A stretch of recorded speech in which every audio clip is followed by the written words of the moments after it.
In the heart of an ancient African kingdom, a princess endures relentless humiliation and isolation due to her severely tiny waist and thin body. Mocked and scorned by her peers and even her own family, she finds herself on the outskirts of society, struggling to find acceptance. Each day brings new challenges as she navigates a world that seems determined to tear her down. She grapples with the harsh realities of her existence.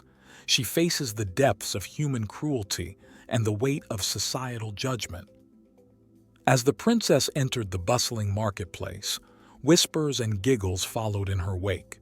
A group of women openly pointed and snickered, their eyes fixated on her disproportionately small waist. Their cruel remarks echoed through the square, leaving the princess shrinking beneath the weight of their mockery. Vendors hawking their wares paused to exchange knowing glances as the princess approached. One bold merchant called out, "Step right up, folks. See the princess with the waist thinner than a reed. What a sight to behold." Laughter erupted among the onlookers, and the princess could feel the heat of humiliation rising in her cheeks. Her guard told him to be quiet. If it was the princess from Obudu, the neighboring village that received such cruel taunts, the offender would be flogged. She wished her maids would do more to shield her from the cruel taunts, but she herself had overheard their conversations about her several times. Shrinking away, she moved to another shop whose shopkeeper was able to keep the disdain from his face hidden reasonably well. When she got home, she cursed herself for having such a comically small waist and thin body. Her father, a new king when she was born, and made some bad decisions that put him at the brink of war with a much larger kingdom called Nraputa. Cowering in fear, he had offered her to be betrothed to their first prince. This betrothal was the only thing keeping their kingdom at peace, and the villagers knew it, which is why they acted the way they did towards her. Once the king saw that small frame that couldn't carry a pregnancy, they knew the king of Nraputa wouldn't allow his son to marry her, and they would all be doomed. Tomorrow being the day the princess comes of age, and after buying the necessary materials for the coming-of-age ritual, she went to the royal seamstress to choose her ceremonial gown. As the royal seamstress attempts to fit the princess for a ceremonial gown, frustration fills the air. "There's hardly anything to work with. The curves on the dress just fall flat," she grumbles, tugging at the fabric in frustration. Despite her best efforts, the seamstress struggles to accommodate the princess's slender frame. When Adaze tried this dress, it was majestic, the seamstress continued, referring to one of the princess's buxom maids. Adaze was angry and sad that her dress was tried on by her maid no less, but was too ashamed to speak up. Tears welled up in her eyes. At a grand family banquet, relatives gather to celebrate, but their jovial mood quickly sours as the conversation turns to the princess's appearance. A distant aunt, her voice dripping with disdain, remarks loudly, "Such a pity about her figure. How will she ever find a suitor with a waist like that?" The princess's heart sinks as the laughter of her kin fills the hall. During the ritual, as the elders perform the ceremonial rites, they openly mock the princess's figure. Their words are laced with disdain and cruelty as they comment on her slender frame and question her ability to find a suitor. The princess's fear of being betrothed to the prince of a neighboring kingdom due to her small waist adds another layer of complexity to her struggle. She knows that her physical appearance could potentially jeopardize the fragile peace between the kingdoms, leaving her feeling trapped and powerless. On the day of the prince's arrival, anticipation fills the air as everyone gathers in the grand hall of the palace. The king, aware of the disdainful treatment his daughter has endured, addresses the assembled guests with a stern reminder to show respect and courtesy towards the princess. His words hang heavily in the air. The princess feels shame and frustration having to remind his subjects to treat her at her station, just for the coming occasion. She can't help but feel a pang of disappointment that such a reminder is even necessary. As the delegation from the Nraputa kingdom arrives, they are ushered into a private room where they scrutinize Princess Ugochi. The king of Nraputa, a man of few words, offers no comment on her shape. However, his queen doesn't hold back, voicing her displeasure at the princess's slender figure. "Carrying a child will be hard on you, child," she comments, her tone laced with disapproval. "Don't you eat enough?" Despite the queen's cutting remarks, Princess Ugochi struggles taut to bow her head in shame. In the palace halls, with the nobles and elders watching, the handsome Prince Jaja is introduced to her. Instantly, she finds herself impressed by his chiseled features and muscular physique. Yet, she can't discern his thoughts about her amidst the regal formality of the occasion. Prince Jaja proves to be every bit as courteous and charming as she had hoped.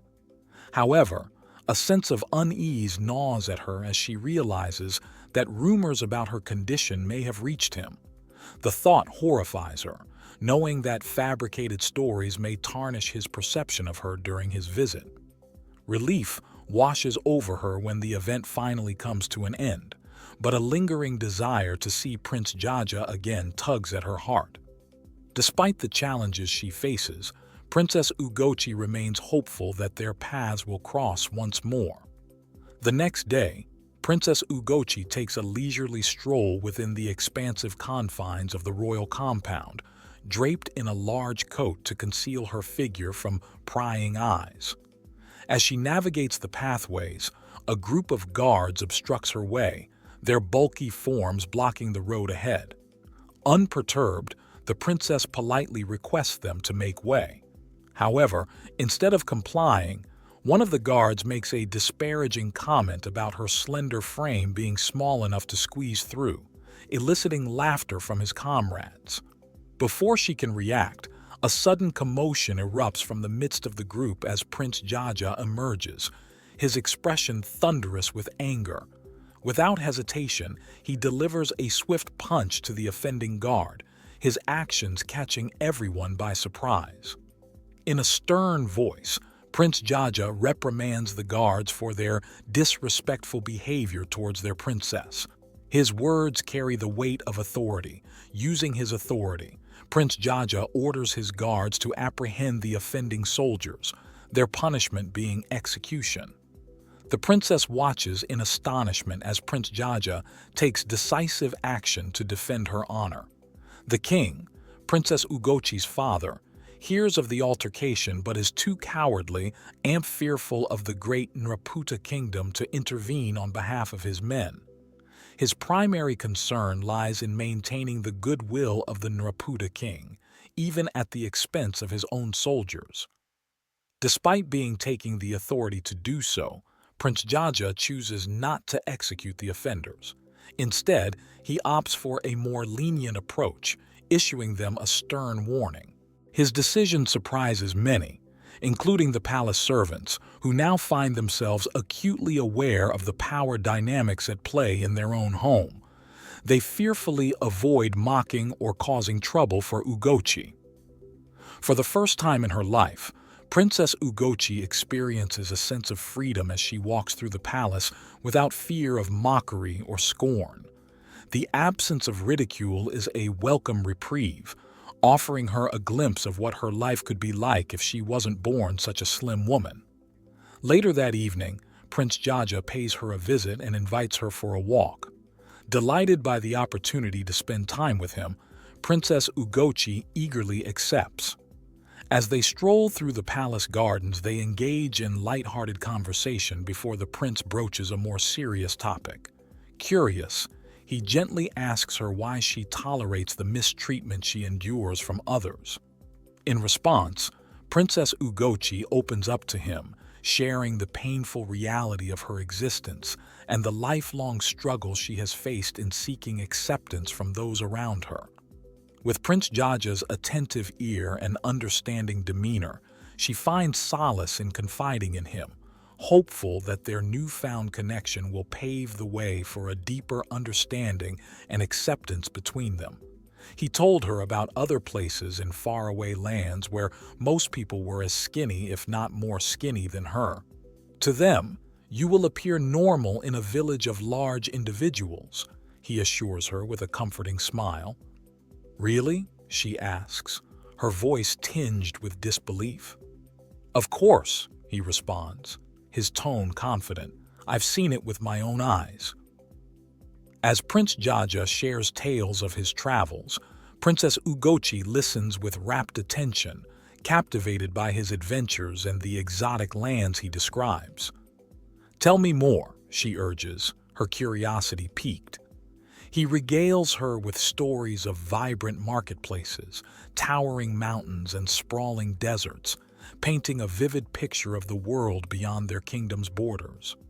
With each word, Princess Ugochi finds herself drawn deeper into his tales, her imagination ignited by the wonders he describes. As they reach her chambers, Prince Jaja's whispered revelation shatters the tranquility of the moment. Tomorrow, they're going to ask me if I choose to marry you. My answer will be no. He confesses softly. Her heart skips a beat at his words and tears well up in her eyes. He takes her hand in his. It's not because of your body, he assures her gently. It's just that I still have so much I want to see and do before I settle down. As she bids goodnight to Prince Jaja, Princess Ugochi is left to grapple with a whirlwind of emotions. And as she prepares to face the inevitable humiliation that tomorrow will bring, Princess Ugochi awakens to find her pillow damp from the tears shed during the night. Yet, despite the heaviness in her heart, she recalls Prince Jaja's words of encouragement from the previous evening. Stop living your life in self-pity, Ugochi. You only have one life.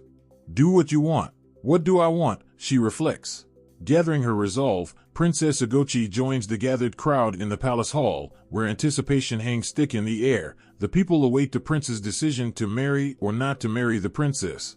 Before Prince Jaja can speak, she steps forward, her voice steady with determination. Before you speak, honorable prince, I have something to say, she announces, commanding the attention of all present. With unwavering resolve, Princess Ugochi declares her decision to renounce her royalty and princessship. Gasps of shock and disbelief ripple through the crowd, for they had seen the budding connection between the prince and the princess and had anticipated a union between their kingdoms. In their minds the deal was sealed. Her proclamation sends ripples of fear through the king, his chancellors, and the nobles gathered in the hall. With her renouncement of her birthright, Princess Ugochi severs the crucial tie between their kingdom and the powerful Merputa realm. This absence of a marital alliance means no heir to solidify their bonds, leaving their kingdom wide open aggression from neighboring realms, including the Great Merputa kingdom itself. Despite the king's attempts to scold her, Princess Ugochi remains steadfast in her decision. She boldly requests that the prince grant her safe passage to his kingdom, where she believes the people are more diverse and open-minded. To the surprise of many, Prince Jaja graciously agrees to her request, his respect for her unwavering spirit evident in his demeanor. As Princess Ugochi departs with the Merputa delegation, a wave of despair washes over the villagers as news of her renouncement spreads like wildfire. The realization dawns upon them with chilling clarity: their once secure kingdom now stands vulnerable, exposed to the looming threat of conflict and suffering.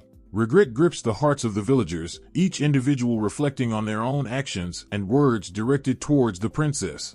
In the midst of wailing and crying, they come to understand the magnitude of their cruelty and its devastating consequences. With fear and anguish gnawing at their souls, they brace themselves for the harrowing uncertainty that lies ahead, haunted by the specter of war and the inevitable toll it will exact upon their once tranquil land. Thank you so much for listening. Please like and subscribe to help grow the channel.